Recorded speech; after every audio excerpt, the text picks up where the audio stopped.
Hello प्यारे साथियों, आज फाइनेंशियल अकाउंटिंग के यूनिट 1 का महा मैराथन होने वाला है। तो इसमें एक यूनिट हम कंप्लीट करने वाले हैं फाइनेंशियल अकाउंटिंग का। देख सकते हैं 20 लॉन्ग क्वेश्चन होंगे और इस फर्स्ट यूनिट का सारा टॉपिक्स हम इसमें क्लियर करने वाले हैं। देखिए,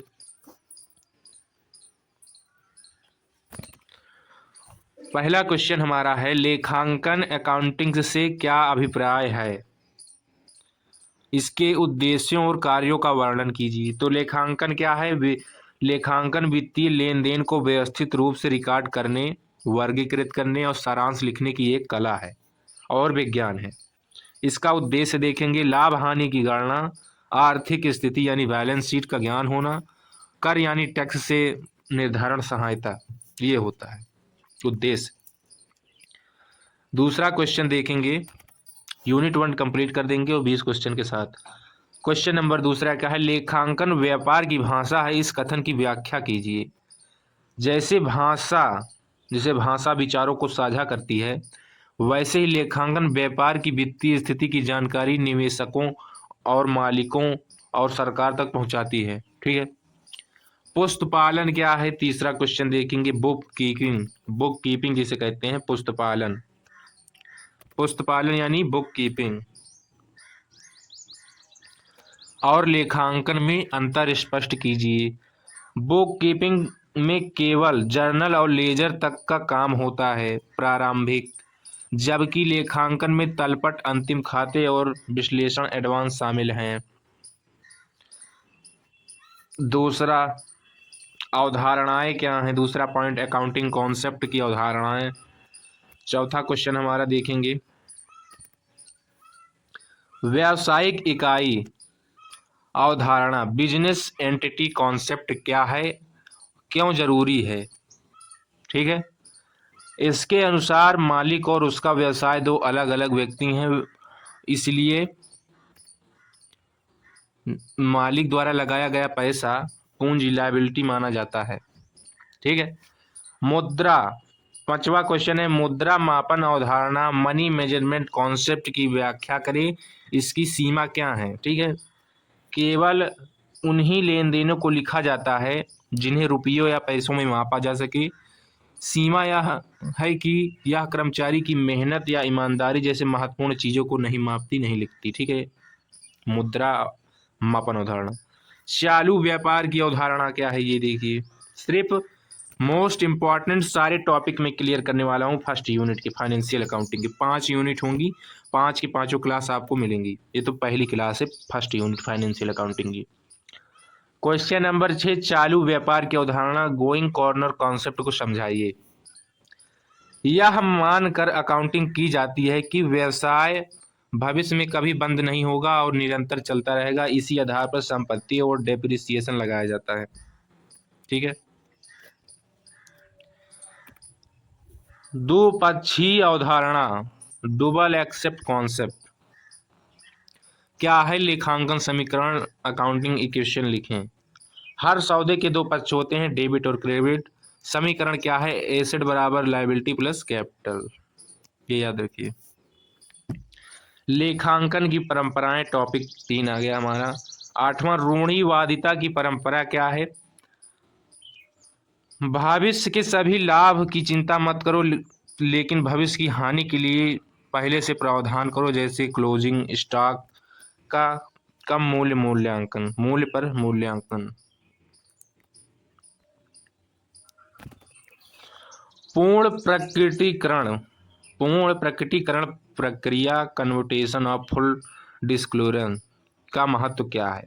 वित्तीय विवरणों में उन सभी महत्वपूर्ण जानकारियों को दिखाना अनिवार्य है जो निवेशकों के निर्णय को प्रभावित करती हैं। चौथा हमारा क्या है? लेखांकन के स्वर्ण नियम क्या हैं? Very important.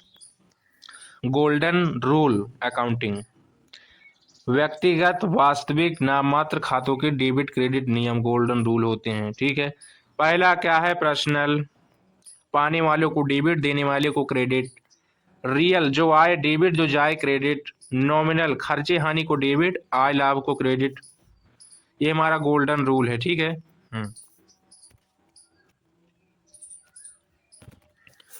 जर्नल क्या है, इसके प्रारूप और फॉर्मेट को समझाइए। यह प्रारंभिक प्रविष्टि पुस्तक है जिसमें 5 कॉलम होते हैं, date, particular, LF, amount, debit और क्रेडिट। ठीक है। खाता बही वह तलपट, लेजर या ट्रायल बैलेंस। देखिए क्वेश्चन क्या है, लेजर को खातों की प्रधान पुस्तक क्यों कहा जाता है? प्रधान पुस्तक क्यों कहा जाता है लेजर को? लेजर यहाँ सभी खातों अंतिम शेष बैलेंस निकाला जाता है, जिससे आगे चलकर बैलेंस शीट बनती है।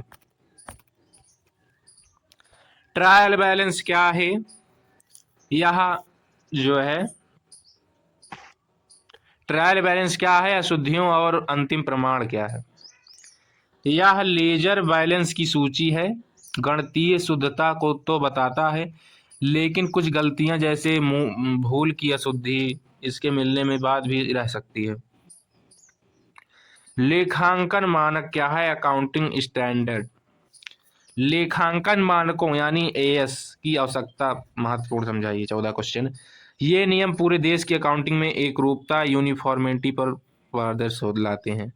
15वां क्या है? भारत में चार्टर्ड अकाउंटेंट संस्थान आईएसआई की भूमिका क्या है? आईसीएआई भारत में लेखांकन मानक निर्धारित करने, अकाउंटिंग ऑडिटिंग के नियम वाली सर्वोच्च संस्था है। पूंजीगत यानी कैपिटल, आयगत यानी रेवेन्यू। ठीक है।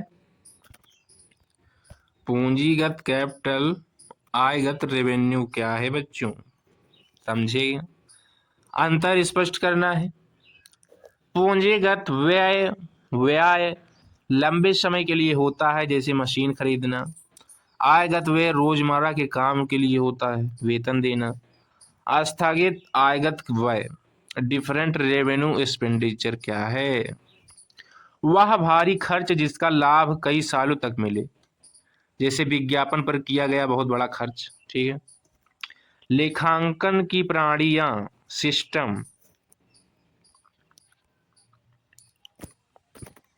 दोहरा लेखा प्रणाली, यह पूर्ण वैज्ञानिक अशुद्धियों को पकड़ने में सक्षम है।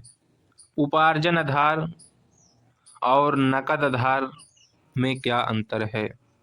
उपार्जन आय तब लिखी जाती है जब वह कमा ली जाए, चाहे पैसा मिले या ना मिले। नकद में केवल पैसा मिलने पर एंट्री होती है। लेखांकन की सीमाओं, लिमिटेशन की विवेचना करें, ये क्वेश्चन आ जाएगा। ऐतिहासिक लागत पर आधारित होना, गुणात्मक तत्वों की अनदेखी, व्यक्तिगत पक्षपात की संभावना। यहाँ से हमारा 20 क्वेश्चन फर्स्ट यूनिट का कंप्लीट हो गया है। तो दोस्तों सेकेंड यूनिट देखने के लिए फाइनेंशियल अकाउंटिंग को कमेंट बॉक्स में बताइए और क्लास आ जाएगी। और हमारे चैनल को सब्सक्राइब कर लीजिए सारे यूनिट देखने के लिए, सभी सब्जेक्ट का। बीकॉम की ज़्यादातर यहाँ पर आपको क्लासेस मिलती रहेंगी।